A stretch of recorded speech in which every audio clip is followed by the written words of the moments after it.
आतंक के खिलाफ इजरायल ने एक बड़ा फैसला लेते हुए लश्कर ए तैयबा को आतंकी संगठन की सूची में शामिल किया है।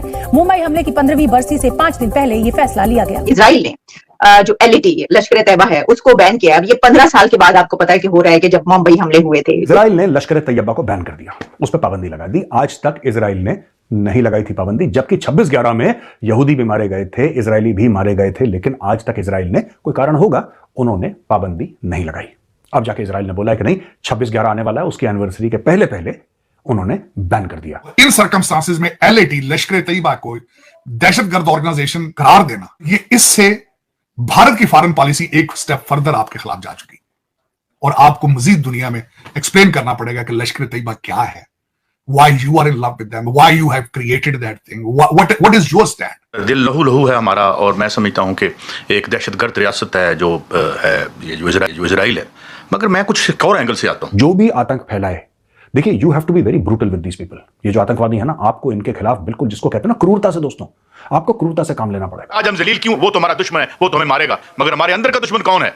जो हमें बेचते हैं, जो जाके वहां इख्तिदार में आने के लिए उनकी फर्मों को पैसे देते हैं। हर तरफ से धमकियां और धक्के और ठुड्डे हैं, और इन हालात के अंदर एक तो मैं पहले ही तशवीश थी इस बात की कि आप किसी जगह मौजूद, किसी टेबल पर आपको इनवाइट नहीं किया जाता। इंडिया के अपने मकासद हैं और पूरी दुनिया के इंडिया के साथ लिंक्स हैं, टाइज हैं। ये मार्केट है, इकोनॉमिक टाइज हैं, उनको बिजनेस इनके साथ चाहिए, इनको उनके साथ बिजनेस चाहिए। अमेरिका, इजराइल और इंडिया मिलकर पाकिस्तान को घेरा डाल रहे हैं, क्योंकि अगर इंडिया इजराइल से असलहा इंपोर्ट करेगा, असलहा खरीदेगा, तो जाहिर है उसका वाहिद हदफ तो पाकिस्तान है। जय हिंद दोस्तों। तो दोस्तों, आपको बता दें कि 26/11 का आतंकी हमलावर लश्कर ए तैयबा को फाइनली इजराइल ने बैन कर दिया। दरअसल आपको बता दें कि भारत ने बहुत पहले ही इसको आतंकवादी संगठन बताया था, लेकिन कोई इसको मानने को तैयार नहीं था। लेकिन हमास और इजराइल के युद्ध के दौरान लश्कर ए तैयबा को फाइनली इजराइल ने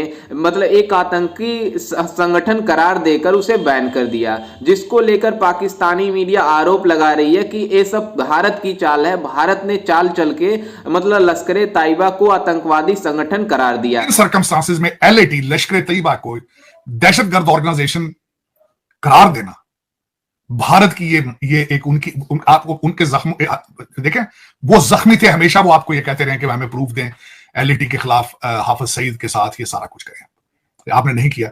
तो ये इससे भारत की फॉरेन पॉलिसी एक स्टेप फर्दर आपके खिलाफ जा चुकी और आपको मजीद दुनिया में एक्सप्लेन करना पड़ेगा कि लश्कर ए तैयबा क्या है, why you are in love with them, why you have created that thing, what is your stand in the world। तो मेरे ख्याल में ये आपकी पहले तो फॉरेन पॉलिसी मौजूद नहीं है, क्योंकि आपकी पॉलिसी वही होती है जहां से डॉलर मिल रहे होते हैं। डॉलर मिले तो डॉलर दें चाइना वाले, तो सी पैक के गीत शुरू कर देते हैं आप। डॉलर ना मिले आपको तो आप अमेरिका को गोले बेचते हैं, अमेरिका वो लेके जो देता है यूक्रेन को, आप उनके साथ डीलें करते हैं, आप उनके साथ लवी डबी होते हैं, आप आईएमएफ के पैकेजेस लेते हैं। तो आप डॉलर बेस आपकी फॉरेन पॉलिसी है। सारी कागजी कार्रवाई जो उनके पार्लियामेंट से होनी थी, जो भी उनके प्रोसेस है इजराइल का, उसको फॉलो करते हुए उन्होंने बोला कि लश्कर ए तैयबा इजराइल मानती है कि यह आतंकी संगठन है।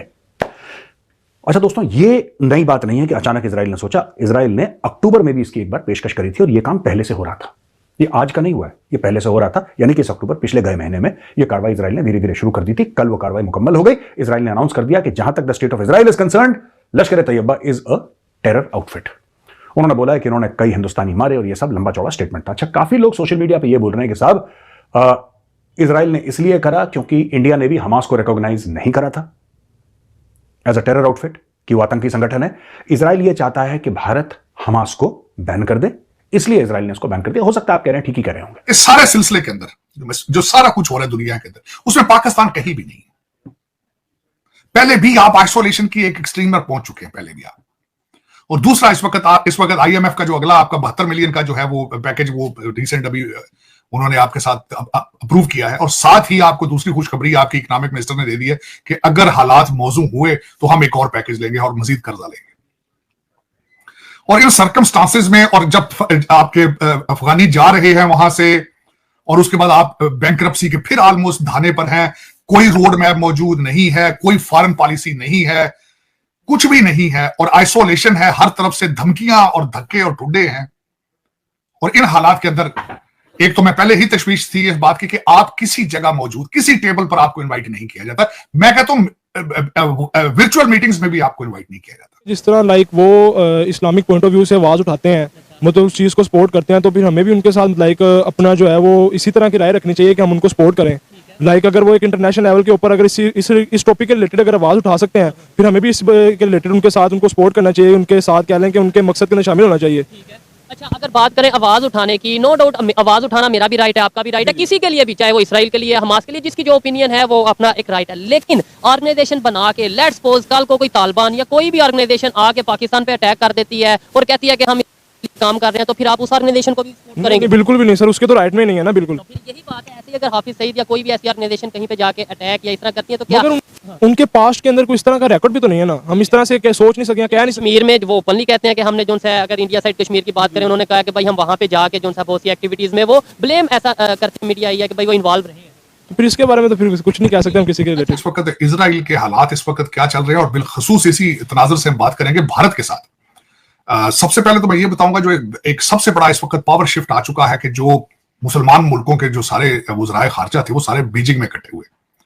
और इससे पहले ये बताना चाहूंगा ये इस तरह की मीटिंग्स पहले कैंप डेविड में हुआ करती थी, और उसके बाद ये बात थी सबसे बड़ी कि इससे पहले ईरान और सऊदी अरेबिया के दरमियान जो एग्रीमेंट या जो उनके हालात बेहतर कराए वो भी बीजिंग ने कराए। और उससे पहले प्रेसिडेंट शी अभी पिछले हफ्ते यहां से होकर गए हैं, अमेरिका के दौरे से होकर गए हैं। फिर उसके बाद ना सिर्फ ये बीजिंग में हुआ, बीजिंग से वही लोग भारत चले गए न्यू दिल्ली में, और उसके बाद ब्रिक्स जो है उसने एक बड़े स्ट्रॉन्ग उसमें पोजीशन वो इन्वॉल्व हुआ है हमास के अंदर। फिर इसके अंदर डेवलपमेंट ये हुई है कि अब कतर जो है वो जो कि इसमें सालसी का किरदार अदा कर रहा था, आज ये बात हुई है कि शायद इसमें कोई 5 दिन का वो दरमियान में ब्रेक दी जाए ह्यूमैनिटेरियन बेसिस के ऊपर, और 50 से 100 लोग जो है वो हॉस्टेजेस उनको भी छोड़ा जाए। देखें, सबसे पहले बीइंग पाकिस्तानीज एंड मुस्लिम्स, वो हमारे मुस्लिम ब्रदर्स हैं, तो हमें उनका साथ देना चाहिए, हमें उनके साथ मुश्किल वक्त है उनके साथ खड़ा होना चाहिए। और जहां दूसरी बात आपने कही, अभी थोड़ी देर पहले हम रेस्टोरेंट में खाना खा रहे थे और पेप्सी हमें सर्व की गई जिसको हमने ना की। हमें पाकिस्तानी रेस्टोरेंट में बैठे हुए हैं, मैकडॉनल्ड्स, KFC जो मल्टीनेशनल ब्रांड्स हैं जो इजरायली बैकिंग के साथ पाकिस्तान में काम कर रहे हैं, तो हमें उसको ना करनी चाहिए, हमें उनका बायकॉट करना चाहिए ताकि किसी तरीके से भी हम इजराइल को हिट कर सकें।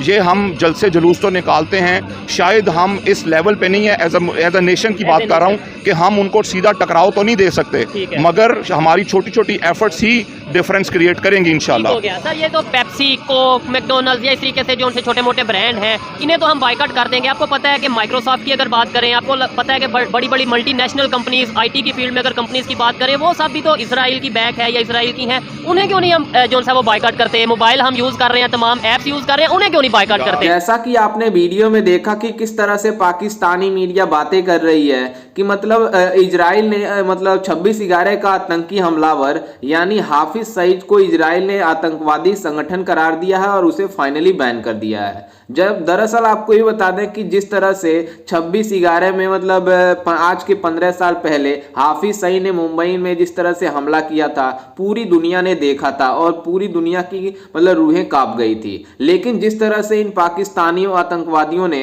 मतलब पूरे देश में आतंक फैला रखा है, इसके पीछे लश्कर तैयबा का मतलब बहुत बड़ा हाथ है। लेकिन जिस तरह से इजराइल ने इसके ऊपर बैन लगाया है, उसको लेकर पाकिस्तानी मीडिया हड़कंप मच गई है कि पाकिस्तान में मतलब इतने बड़े ऑर्गेनाइजेशन जो कि आतंकवादी ऑर्गेनाइजेशन है, उसको इजराइल ने कैसे बैन कर दिया। इसके पीछे भारत का हाथ है, इसका कहना है पाकिस्तानी मीडिया का। दरअसल आपको बता दें कि हमास और इजराइल के युद्ध के दौरान जिस तरह से इजराइल ने एक कदम उठाया है, उसको देखते हुए सभी लोग कह रहे हैं कि इसके पीछे भारत है, क्योंकि मतलब इजराइल चाहता है कि भारत हमास को एक आतंकवादी संगठन करार दे और उसे बैन कर दे, जिसके मतलब उपलक्ष्य में इजराइल ने लश्कर तैयबा को आतंकवादी संगठन करार दिया है, जिसको लेकर पाकिस्तानी मीडिया शॉक्ड हो गई है। लेकिन आपको बता दें कि भारत बहुत ही जल्द हमास को आतंकवादी संगठन करार देगा और मतलब पहले से ही भारत कह रहा है कि एक हमास मतलब एक आतंकवादी ऑर्गेनाइजेशन है जो कि पूरी दुनिया को लिए संकट है और इसे उसे खत्म करना बहुत ही जरूरी है। और इजराइल ने 26/11 आने से पहले उसके एनिवर्सरी पे मतलब भारत को गिफ्ट दिया है, पूरी दुनिया को गिफ्ट दिया है कि मतलब हमने लश्कर तैयबा को फाइनली बैन कर दिया। और ये बहुत अच्छा किया है इजराइल ने, जिसको लेकर मतलब पूरी दुनिया इसकी तारीफ कर रही है। लेकिन कुछ पाकिस्तानी मीडिया इसको गलत बता रही है कि ऐसा कुछ नहीं है, उसने ऐसा कुछ नहीं किया, ये है वो है। लेकिन जिस तरह से इजराइल ने कदम उठाया है उसको देखकर सभी लोग हैरान हैं। खैर, इस पर आपकी क्या राय है और आपको क्या लगता है कि जो इजराइल ने लश्कर तैयबा को बैन किया सही किया या नहीं? हमें अपनी राय कमेंट में जरूर दीजिएगा और साथ ही हमारे चैनल को भी सब्सक्राइब जरूर कीजिएगा। मिलते हैं किसी अन्य वीडियो में, तब तक के लिए जय हिंद, वंदे मातरम।